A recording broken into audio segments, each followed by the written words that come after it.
Ryan McCaffrey, the senior executive editor at IGN, got a preview of Indiana Jones. He says, I got an extended look at Indiana Jones and the Great Circle, and it is now, quote, the #1 game on my list for the rest of the year. Why? Indy absolutely screams Riddick, which this core dev team made 20 years ago. If you know, you know. Read my preview here. And it's just a breakdown of what they saw, some screenshots we haven't seen before, some little things here and there, as you can see. But he explains what he thinks of it. What does he think? The last time the developers of Machine Games made an Xbox exclusive first-person action adventure based on a movie character, it turned out to be one of the best experiences of the entire original Xbox and PS2 generation. It's too bad this one isn't exclusive. I mean, like a little bit for a little while, but it's not technically exclusive. Anyway, that game was the Chronicles of Riddick Escape from Butcher Bay, back when the core of Machine Games was still at Starbreeze. I bring this up because after I got to see an extended demo of the studio's newest project, the also Xbox exclusive for a few months, Indiana Jones and the Great Circle, I couldn't help but be strongly, and I do mean strongly in italics, reminded of the Vin Diesel starring original Xbox classic. Can you imagine if Vin Diesel was in this? Jesus Christ, we dodged a bullet with that. In the very best of ways. Indy absolutely screams Riddick, and because of that, The Great Circle went from something on my most anticipated list to being far and away the game I'm most looking forward to playing this year, specifically December 9th on Xbox and PC, with PS5 getting it in spring of 25. My hands off demo began in where else? A huge underground temple with the sun shining down onto a small figurine. Indy picks it up and the door closes behind him. He cracks the figurine open with a rock. Inside is a small block of some sort, a key perhaps. Naturally, this triggers a cave-in with our hero remarking, "Oh, you gotta be kidding me." The player takes over as the camera shifts to a first person, though it will go third person for platforming sequences. As sand fills the room, Indy shuffles over to a window that's suddenly become reachable thanks to all the sand. He tumbles into a stand and then a run, a stamina bar showing how much longer Jones can keep sprinting. He uses his trusty whip to make a leap across a chasm as the temple conditions grow more lethal by the second. He goes into a slide to exit the temple just in the nick of time. Machine Games promises plenty of these kinds of exhilarating action sequences in The Great Circle, which notably, just like in Riddick, rarely involves the use of a gun. Sure, Dr. Jones has his trademark revolver, but as creative director Axel Torvenius explained, quote, the key to the combat is to carefully decide your approach.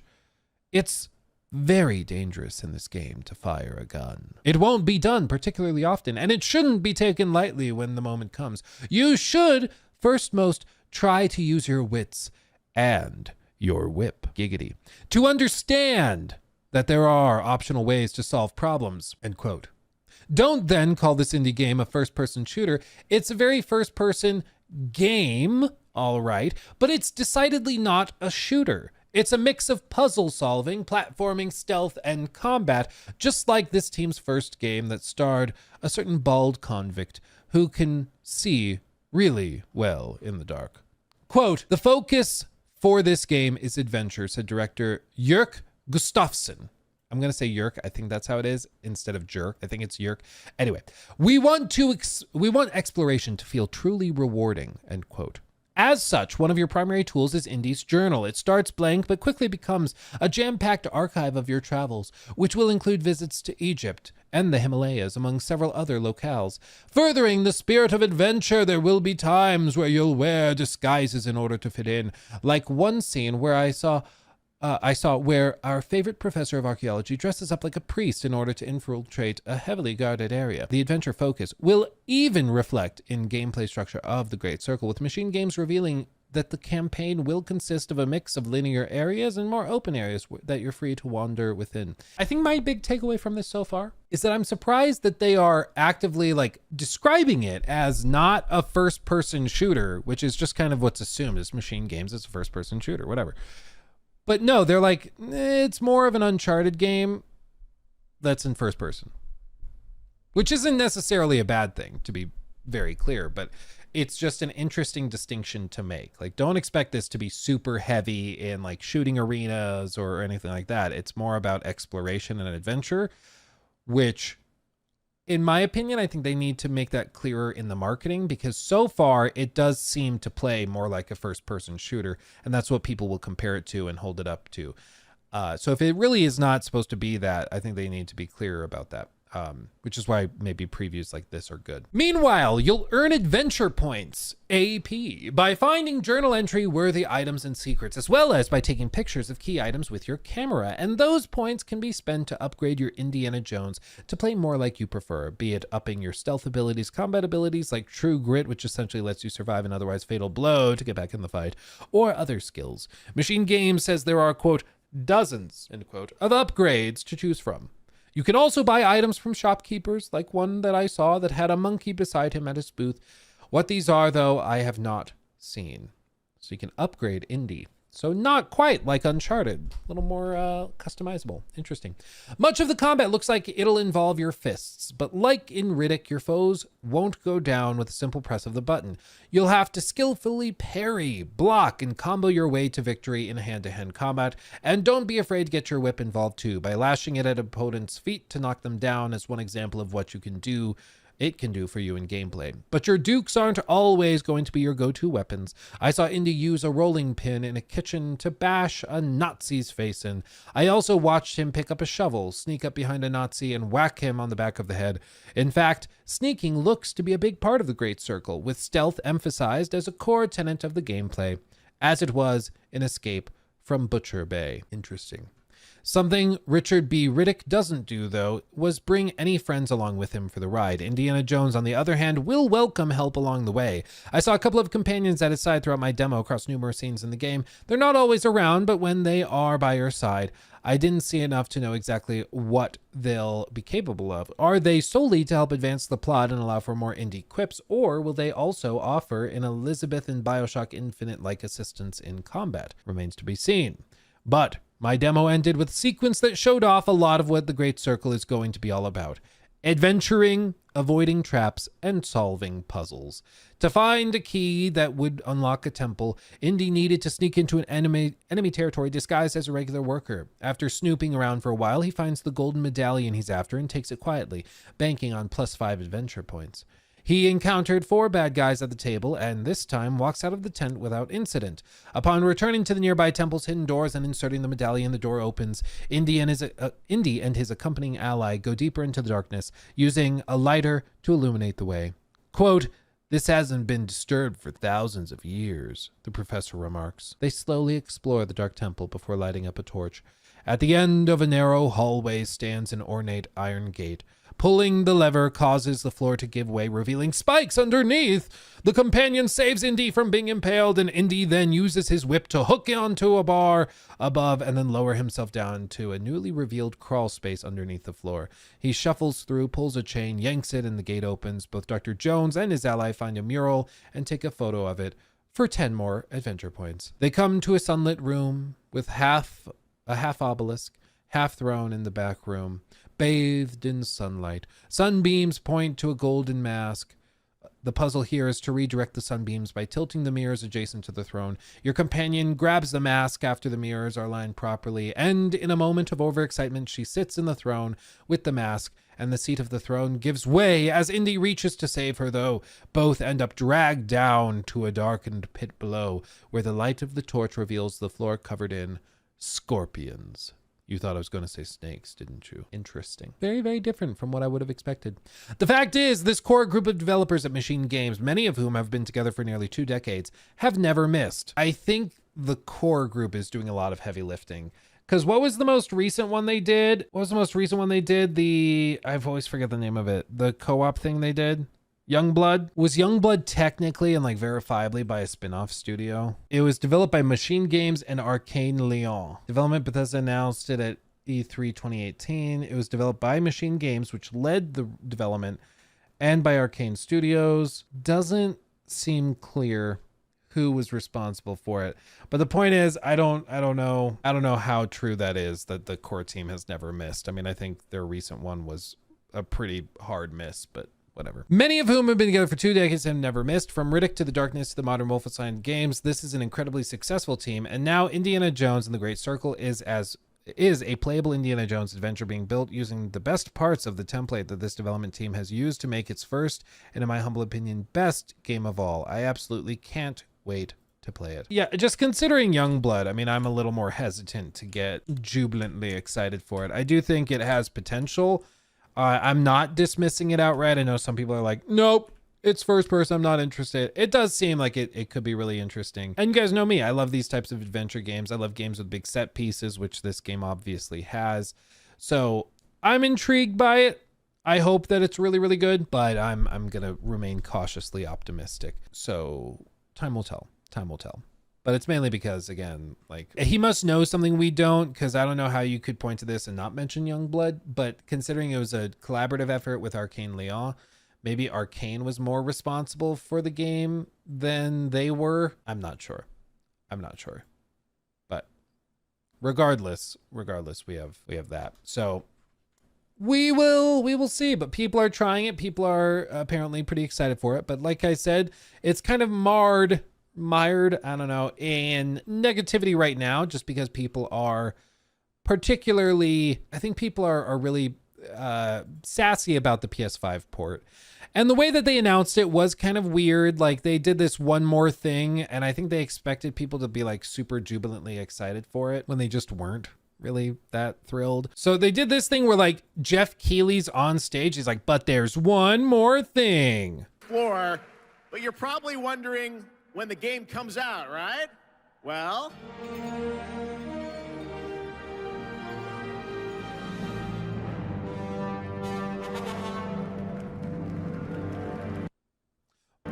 part of this reveal was just like, it's muted because, for one, the crowd is really quiet for whatever reason, and this also leaked earlier in the morning. Indiana Jones and the Great Circle is coming out this December for Xbox Game Pass and PC. But there is one more thing that Machine Games and Bethesda wanted to share with you about Indiana Jones and the Great Circle. See, it's like one more thing, super exciting, but this was also leaked ahead of time, so people already kind of knew it.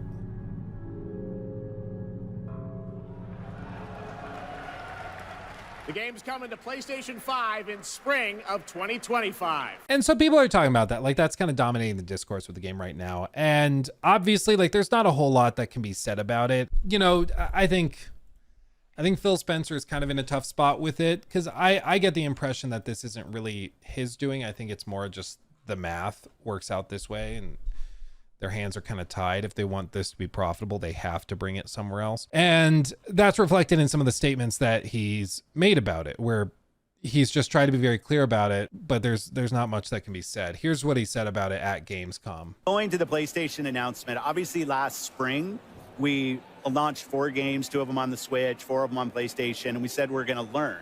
We said we'd watch. I think at Showcase, I might have said, from our learning, we're going to do more. What I see when I look is our franchises are getting stronger.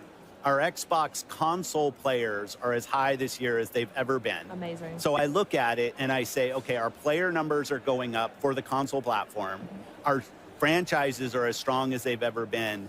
And we run a business. Like, it's definitely true inside of Microsoft. The bar is high for us in terms of the delivery that we have to give back to the company, because we get a level of support from the company that's just amazing in what we're able to go do. So I look at this, how can we make our games as strong as possible? Our platform continues to grow, both on console, on PC, and on cloud.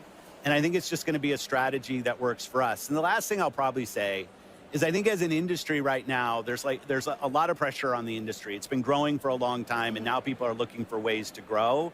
And I think that us as fans, as players of games, we just have to anticipate there's going to be more change in how some of the traditional ways that games were built and distributed.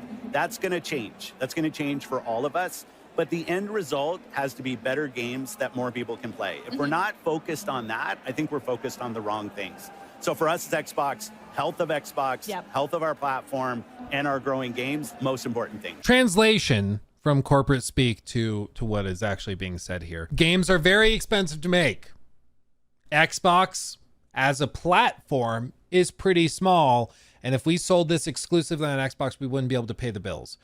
And this is true of pretty much everybody in the industry right now. So things have to change, which is why PlayStation is also going multi-platform, bringing games to PC. And Xbox is going to start bringing stuff to PlayStation 5. And of course, everything's on PC and Xbox as well. So things are going to continue changing because that's the only way we can remain profitable while still increasing the size and scope and budget of games. So that's going to change. And our hands are kind of tied because this game is so expensive and Disney's taking a cut, blah, blah, blah. So the only way we can make it make sense financially is by bringing it to another platform. Honestly, I think that's fair. I still think it's also fair for Xbox, like diehard console fans, to be upset about it, because I get it. Like, they've been invested in the platform for a long time. A lot of them thought that by Microsoft spending all this money on acquisitions that they were going to finally get those exclusive games like PlayStation had for so long. But that's just frankly not how it can work for Xbox. It would take them probably 2 generations to catch up in market share to PlayStation and to undo the damage of the Xbox One and early Xbox Series generation. And it's really hard to tell your boss, Satya Nadella, who runs like a $2 to $3 trillion company, it's really hard to tell him, hey, thanks for the 77-ish so far $billion you let us spend on stuff, but we're not going to be able to really make headway for another like 10 to 15 years. It's really tough to tell your boss that. And I think if he tried to tell his boss that, Satya was like, I don't care. You need to figure out ways to increase revenues. We bought all these studios. Gamers want your stuff. So sell it on PlayStation. Bring Call of Duty to PlayStation. Don't make it exclusive. Like, if you made Call of Duty exclusive, if you made all these games super hyper exclusive, you might sell some more Xboxes, sure. But again, PlayStation has such a lead in terms of platform. And maybe I'm crazy for mentioning this. People don't just have $500-$600 to go and spend on another console casually like it's nothing. It's a pretty big choice, and that's why most people make their choice of what platform they're going to at the start of the generation when they have saved up money and they're like, okay, next generation, this will get me through the next 7 years.